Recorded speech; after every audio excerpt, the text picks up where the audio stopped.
चलिएगा, आज हम देखेंगे वैदिक सभ्यता। ठीक है, वैदिक सभ्यता अभी हमने इससे पहले हमने देखा था। ठीक है, हड़प्पा सभ्यता, सिंधु घाटी सभ्यता, और अब हम चलेंगे वैदिक सभ्यता की ओर। तो वैदिक सभ्यता में हमें जो इम्पोर्टेंट चीज़ पढ़ना है तो उनकी भी जानकारियाँ देखेंगे।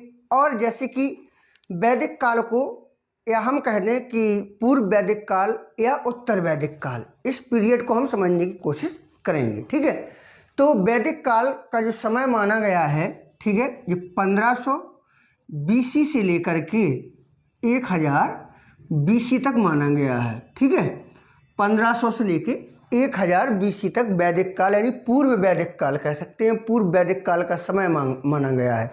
कहो तो मैं यहाँ नोट कर दूँ, पूर्व वैदिक काल। ठीक है, पूर्व वैदिक काल का जो समय है वो बताया गया है कि 1500 BC से 1000 BC तक। ठीक है, ये माना गया है पूर्व वैदिक काल। ठीक है, अच्छा बात करें उत्तर वैदिक काल की, तो उत्तर वैदिक काल को 1000 BC से 600 BC तक माना गया है। ठीक है ना, पूर्व वैदिक काल, यह काल लिख लेना। ठीक है, अगर हम कहें उत्तर वैदिक काल, ठीक है, उत्तर वैदिक काल, तो इसका जो समय पीरियड बताया गया है वो है 1000 BC से 600 BC तक। ठीक है, तो ये टाइम टेबल हो गया, टाइम हो गया। ठीक है, अच्छा वैदिक काल कहा क्यों गया? सोचने वाली बात तो यह है कि इसे वैदिक काल कहा क्यों गया। तो वैदिक का मतलब क्या है? वैदिक का मतलब होता है ज्ञान। वैदिक का मतलब क्या होता है? जैसे वैदिक है तो वैदिक का मतलब क्या है? वैदिक का मतलब होता है ज्ञान। इसका अगर अर्थ पूछा जाए कि वैदिक का मतलब क्या है, तो वैदिक का मतलब तो है ज्ञान। और जिस काल में, जिस समय में, जिस पीरियड में ज्ञान की बात हो, ज्ञान को महत्व दिया गया हो, उसी को तो बोला गया है वैदिक काल। ठीक है, तो वैदिक सभ्यता यानी कि यहाँ पर वेदों की रचना भी इसी काल के अंतर्गत होती है।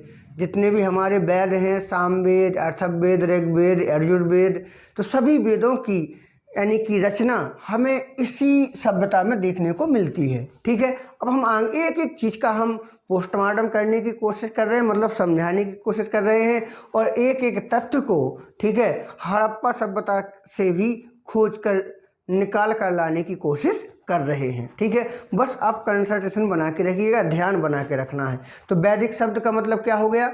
यानी कि ज्ञान। वैदिक शब्द बना है जो वेद से, वेद किससे बना है जी? वैदिक किससे बना है? वेद से, और वेद का मतलब होता है ज्ञान। ठीक है, अच्छा इसका निर्माता किसने किया? वैदिक सभ्यता के निर्माता कौन है? अगर हम इसकी बात करें कि भैया निर्माता कौन है, कौन इतना ज्ञानी व्यक्ति था जिसने वैदिक सभ्यता का निर्माण किया है, किसने किया है आखिर? कौन है भैया? मैं भी उनके दर्शन कर लूं। तो कहते हैं लोग कि आर्यों ने, यानी कि इसकी जो निर्माता है वो आर्य लोग हैं। ठीक है, अब आर्य लोग, बड़ी इंटरेस्टिंग चीज़ होगी कि आर्य आए कहाँ से थे? क्या वो भारत के थे? क्या वो चीन के थे?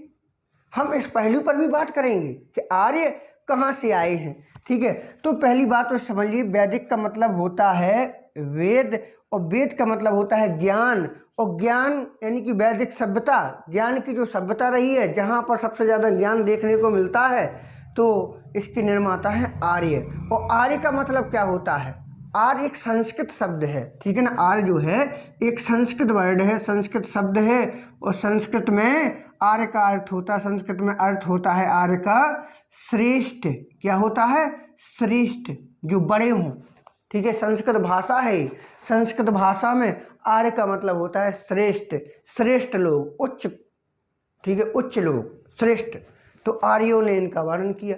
अच्छा, तो इस ये आए कहाँ से थे आर्य? बड़ा क्वेश्चन हमारे दिमाग में घूमता रहता है, शायद आप लोगों के में भी होगा कि आर्य आए कहाँ से थे। तो देखिएगा, यहाँ पर हर किसी के अलग अलग मत होंगे। ठीक है, तो यहाँ पर मैक्स मूलर साहब जो हैं, देखिएगा मैक्स मूलर, ठीक है, तो इनके अनुसार, मतलब इनने कहा, मैक्स मूलर ने कहा है। ठीक है, क्या कहा है मैक्स मूलर ने? अगर हम बात करें कि मैक्स मूलर के अनुसार कहाँ से आए थे आर्य, तो इन्होंने कहा है मध्य यूरोप। ठीक है, मध्य यूरोप कह लो, मध्य एशिया कह लो, क्यों? ठीक है, मध्य एशिया या मध्य यूरोप भी कह सकते, क्योंकि जी भैया 7 महाद्वीपों को कवर करता है। ठीक है, 7 देशों को, लगभग 1200 किलोमीटर है। किसकी? अल्पास पर्वत, आल्पस पर्वत जो है, आल्पस पर्वत है, ठीक है। तो वहीं से यानी कि मध्य एशिया के से आए थे आर्य लोग, ठीक है। आर्य लोग यानी कि जो विद्वान लोग जो थे, ठीक है, जी आए थे मध्य एशिया यानी आल्पस पर्वत के क्षेत्र से। अब आल्पस पर्वत जो है काफ़ी बड़ा भाग है, ठीक है। 7 देशों से इसकी बॉर्डर जो है टच होती है, ठीक है। तो मैक्स मूलर के अनुसार आर्य लोग जो हैं मध्य एशिया से आए थे। अच्छा, डॉक्टर संपूर्णानंद जी क्या कहते हैं? डॉक्टर संपूर्णानंद जी भी कहते हैं कि अल्पास पर्वत का जो यूरेशिया क्षेत्र है, जिसको यूरेशिया कहते हैं, ठीक है, तो डॉक्टर संपूर्णानंद कहते हैं कि आर्य लोग आल्पस पर्वत के यूरेशिया क्षेत्र से आए थे। तो अगर हम इनकी बात करें कि डॉक्टर संपूर्णानंद, ठीक है, डॉक्टर संपूर्णानंद जी के अनुसार अगर ये कहेंगे आल्पस पर्वत जो है इसका एक क्षेत्र है। कौन सा क्षेत्र है? यूरेशिया। यूरेशिया कोई देश नहीं है। आप अगर विजिट करेंगे कहीं गूगल वगैरह पर तो ये आपको भौगोलिक स्थिति इसकी दिखाई देगी कि यूरेशिया कहाँ है। तो यूरेशिया जो मध्य एशिया का, मध्य यूरोप का जो क्षेत्र है उसको बताया गया है यूरेशिया। यूरेशिया एक सीमा से जुड़ा हुआ नहीं है, ये काफ़ी ज़्यादा विस्तृत है, ठीक है।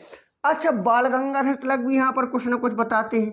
बाल गंगाधर साहब क्या कह रहे हैं, देखिएगा। बाल गंगाधर जी के अनुसार क्या है? बाल गंगाधर कहते हैं कि ये आर्कटिक प्रदेश से आए थे, यानी कि जिसे हम उत्तरी ध्रुव भी कहते हैं। आर्कटिक प्रदेश से आए थे, बड़े माइंडेड हुआ करते थे आर्य, आर्कटिक प्रदेश से आए थे, ठीक है, जिन्हें ध्रुव, ठीक है, तो ये यहाँ से आए थे, इन्हें उत्तरी ध्रुव भी कहते हैं। क्या कहते हैं? आर्कटिक प्रदेश को उत्तरी ध्रुव भी कहते हैं, ठीक है, उत्तरी ध्रुव भी कहते हैं। वहाँ से आए थे कौन? आर्य। तो आर्य जो है वैदिक सभ्यता की निर्माता करने वाले रहे हैं। तो सबके अलग अलग मत हैं। मैक्स मूलर ने कहा मध्य एशिया से आए थे, तो डॉक्टर संपूर्णानंद ने कहा आल्पस पर्वत जो यूरेशिया जिसे कहा जाता है, ठीक है, वो वहाँ से आए थे। और दयानंद सरस्वती का अलग यहाँ पर मत है। दयानंद सरस्वती का आपने नाम सुना होगा, दयानंद सरस्वती, ठीक है। दयानंद सरस्वती जी कहते हैं, इनके अनुसार अगर देखें तो ये कह रहे हैं कि जो आर्य जो थे ये तिब्बत से आए थे। कहाँ से आए थे? तिब्बत से आने। तो सबके अलग अलग मत यहाँ पर हमें देखने को मिलता है, ठीक है। तो वैदिक सभ्यता जो है 1500 से 1000 BC में रही। BC का मतलब होता है ईसा मसीह के जन्म के पहले से, ठीक है। अब पूर्व वैदिक काल जो है, उत्तर वैदिक काल का जो टाइम पीरियड रहा, वैदिक का मतलब होता है ज्ञान, और इसके ज्ञान को जो वेदों का निर्माण किया है, ज्ञान जिनने बांटा है वो आर्य हैं। आर्य का संस्कृत में अर्थ होता है श्रेष्ठ। वो आए कहाँ से थे? तो सभी के आप लोग यहाँ पर मत भी देख रहे हो, ठीक है। अच्छा, जानकारी कहाँ से मिलती है इसकी जानकारी हमें, वैदिक सभ्यता की जानकारी हमें कहाँ से मिलती है? तो देखो इसकी 2 जानकारियाँ मिलती हैं, ठीक है। पहली जानकारी तो होगी साहित्यिक। क्या हो जाएगी? साहित्यिक, मतलब जो साहित्य से जुड़ी होगी, साहित्यिक जानकारी। साहित्यिक जानकारी की बात करें कि साहित्य से हमें कहाँ से जानकारी मिलती है, ठीक है।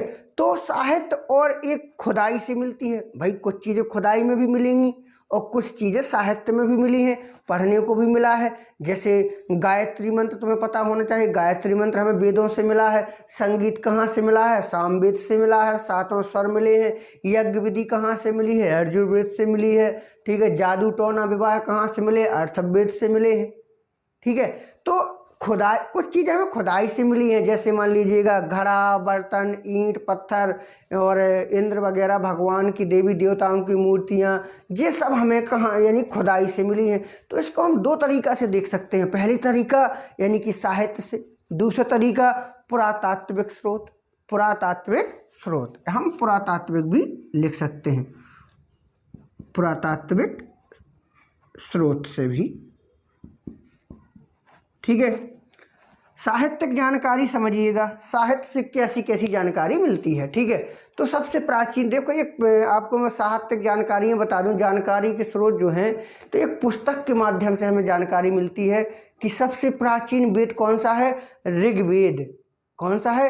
ऋग्वेद सबसे प्राचीन, यानी कि सबसे प्राचीन वेद जो है, सबसे प्राचीन वेद तो वो है ऋग्वेद। कौन सा है? ऋग्वेद। सबसे पुराना वेद ऋग्वेद, ठीक है, ऋग्वेद है, ठीक है। अब ऋग्वेद को जो लिखा किसने है, तो कुछ लोग कहते हैं वेद व्यास ने और कृष्णद्वैपायन ने, यानी कि यहाँ हम लिख सकते हैं रिटन बाई कह सकते हैं, कंपोज्ड बाई, तो वेद व्यास भी कह सकते हैं, वेद व्यास जी ने लिखा है, और कृष्णद्वैपायन, ठीक है। तो ऋग्वेद को लिखा है वेद व्यास ने और कृष्णद्वैपायन ने, संकलन करता है इसकी। अब ऋग्वेद में है क्या, 10 मंडल हैं। कितने हैं, 10 मंडल, ठीक है, 10 मंडल हैं, यानी कि इसके चैप्टर जो है वो 10 चैप्टर हैं। कितने चैप्टर हैं ऋग्वेद में, 10 चैप्टर हैं, और 1028 सूक्त है, यानी कि मंत्र हैं, 1028 सूक्त।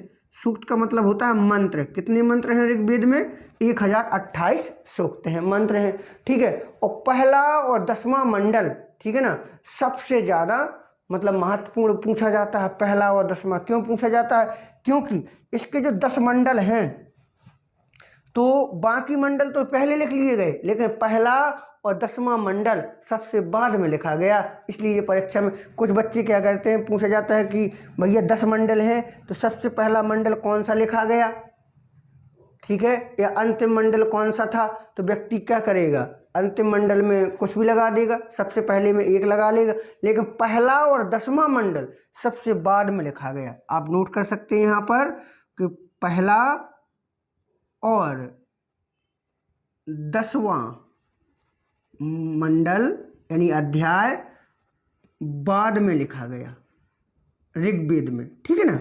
लेकिन समझ में तो आ रहा होगा कि इसका जो मंडल था, अध्याय था, चैप्टर था, ये सबसे बाद में लिखा गया।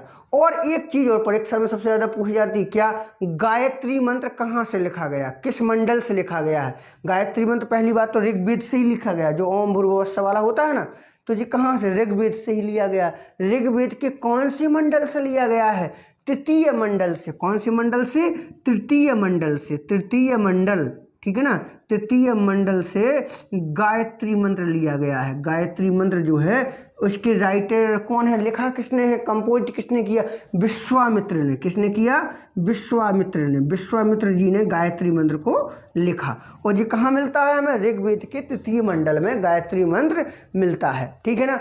अच्छा, एक 7वां मंडल भी आता है, 7 इंपॉर्टेंट बता रहा हूँ मैं, 7वां मंडल, ठीक है ना। 7वां मंडल, इसमें क्या होता है, 7वां मंडल में क्या है, आर्यों का युद्ध बताया गया है।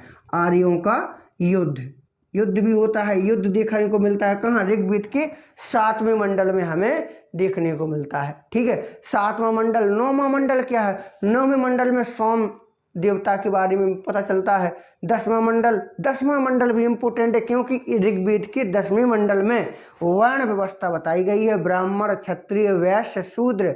जी हमें वैदिक सभ्यता के में, यानी कि ऋग्वेद जो है इसके 10वें मंडल में हमें देखने को मिलता है। तो 10वां मंडल जो है, ठीक है, 10वां मंडल, इसमें वर्ण व्यवस्था बताई गई है, वर्ण व्यवस्था, ठीक है। वर्ण व्यवस्था के बारे में 10वां मंडल है ऋग्वेद में, यहाँ पर बताया गया है, ठीक है। और जैसे मान लीजिएगा जो वेद है, तो सामवेद, ऋग्वेद तो हो गया, इसके बाद आपका तीसरा आता है सामवेद, ठीक है ना। सामवेद, यहाँ पर आप चाहें तो नोट कर सकते हैं सामवेद, ठीक है। सामवेद क्या है, इसमें संगीत वाला वेद है जी। कौन सा वेद है, संगीत, यानी कि 7 स्वर, ठीक है ना, सारे गामा पा वगैरह जो है वो सामवेद से लिए गए हैं। यजुर्वेद आता है, यजुर्वेद, ठीक है। इसके बाद आता है तीसरे नंबर पर यजुर्वेद, यजुर्वेद, ठीक है। यजुर्वेद यानी कि इसमें आता है यज्ञ की विधि, ठीक है। ये गद्य और पद्य दोनों में लिखा गया है। यज्ञ करने की विधि का वर्णन भी किया गया, पूजा पाठ का वर्णन किया गया है, ठीक है ना। तो आप लिख सकते हैं यज्ञ की विधि, यज्ञ की विधि, पूजा पाठ की विधि का वर्णन कहाँ दिया गया है, यजुर्वेद। अब जो अंतिम वेद है अर्थवेद, अर्थवेद में जादू टोना, विवाह, ये सब रोग वगैरह है, मृत्यु वगैरह है, इसके बारे में बताया गया है, ठीक है। यानी कि अर्थवेद में, अर्थवेद में जादू टोना, रोग, मृत्यु, भय, ठीक है ना, इस सब के बारे में बताया गया है अर्थवेद में। तो हमें जिस सब जानकारी कहाँ से मिलती है, ये साहित्य से मिलती है। कहाँ से मिलती है? साहित्य से। ठीक है, कि सबसे प्राचीन वेद कौन सा था? ऋग्वेद था। किसने संकलनकर्ता कौन थे? वेद व्यास कृष्णद्वैपायन। और इसमें 10 मंडल हैं, चैप्टर 10 हैं और 1028 सूक्त यानी कि मंत्र हैं। ठीक है, अब इसमें पहला और 10वां मंडल जो है सबसे बाद में लिखा गया है, सबसे बाद में लिखा गया है। तृतीय मंडल जो है, तृतीय मंडल में हमें गायत्री मंत्र देखने को मिलता है और इसी के 7वें मंडल में आर्यों का युद्ध भी बताया गया है। 10वां मंडल इसमें वर्ण व्यवस्था बताई गई है और सामवेद तो संगीत के लिए है और यजुर्वेद ज्ञान की यज्ञ की विधि के लिए है और अथर्ववेद में जादू टोना, भय, मृत्यु, जन्म, विवाह, तमाम प्रकार की चीज़ें अथर्ववेद से हमें देखने को मिलती हैं। तो ये हमारा साहित्यिक क्षेत्र था जो साहित्य से हमें लिया गया। अब अगर हम बात करें पुरातात्विक स्रोत, पुरातात्विक स्रोत क्या थे, तो देखो पहला कारण अगर मैं लिख दूं तो इसका था खुदाई। क्या था?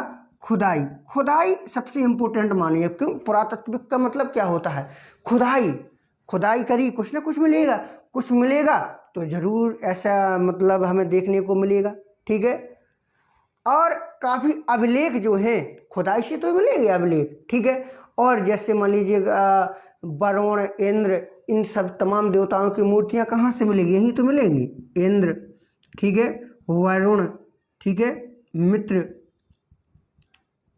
देवों की मूर्तियां खुदाई में मिलती हैं। इससे पता चलता है कि नहीं भैया थे पहले सब, ये सभ्यता थी। ठीक है, यही तो मिलेगा। इसके बाद पूर्व वैदिक काल, उत्तर वैदिक काल की जानकारी कहाँ से मिलेगी? बर्तनों से। किससे मिलेगी? बर्तन से, क्योंकि जो बर्तन हमें मिलेंगे उससे पता चलेगा कार्बन 14 के द्वारा, विधि के द्वारा, कि कौन कितना पुराना है, किस समय का है, कितने बीसी पहले का है। तो ये तमाम चीज़ें हमें देखने को मिलती हैं। ठीक है, तो अब हम आशा करते हैं कि आपको समझ में आया होगा वैदिक सभ्यता कैसी क्या रहा, कौन इसका सूत्रधार था, आर्य कौन थे, कहाँ से आए थे और कौन क्या कह रहा है, साहित्यिक जानकारी क्या है, पुरातात्विक जानकारी क्या है, क्लियर रहा होगा। बाकी हम आगे अगले चैप्टर में पढ़ेंगे। यदि आप चाहते हैं हमसे जुड़ना तो हमारे चैनल को ज़रूर ज्वाइन कर लें, सब्सक्राइब कर लें, ताकि हम और आप बिल्कुल मिले रहें और हमें नई नई जानकारियाँ इतिहास संबंधी कोई भी हो मिलती रहें। धन्यवाद।